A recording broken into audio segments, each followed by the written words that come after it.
Notre lecture se fera dans le livre du Jean 12 du verset 1er au verset 19 LSG. Lisons ensemble. 6 jours avant la Pâque, Jésus arriva à Béthanie, où était Lazare, qu'il avait ressuscité des morts.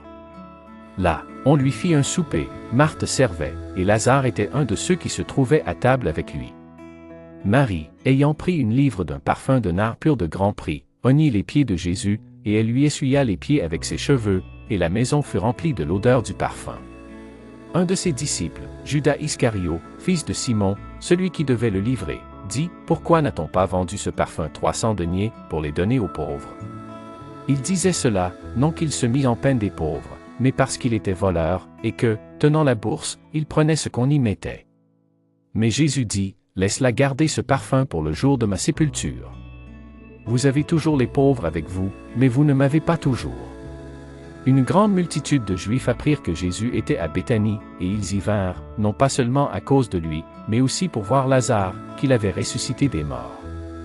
Les principaux sacrificateurs délibérèrent de faire mourir aussi Lazare, parce que beaucoup de Juifs se retiraient d'eux à cause de lui et croyaient en Jésus. Le lendemain, une foule nombreuse de gens venus à la fête ayant entendu dire que Jésus se rendait à Jérusalem, prirent des branches de palmier, et allèrent au-devant de lui, en criant « Hosanna !» Béni soit celui qui vient au nom du Seigneur, le roi d'Israël. Jésus trouva un ânon, et s'assit dessus, selon ce qui est écrit, « Ne crains point, fille de Sion, voici, ton roi vient, assis sur le petit d'une ânesse. » Ses disciples ne comprirent pas d'abord ces choses, mais, lorsque Jésus eut été glorifié, ils se souvinrent qu'elles étaient écrites de lui, et qu'il les avait accomplies à son égard.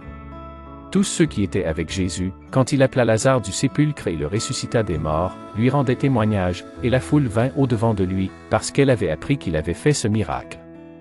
Les pharisiens se dirent donc les uns aux autres, « Vous voyez que vous ne gagnez rien, voici, le monde est allé après lui. » Que Dieu puisse bénir cette lecture pour l'édification commune de nos âmes.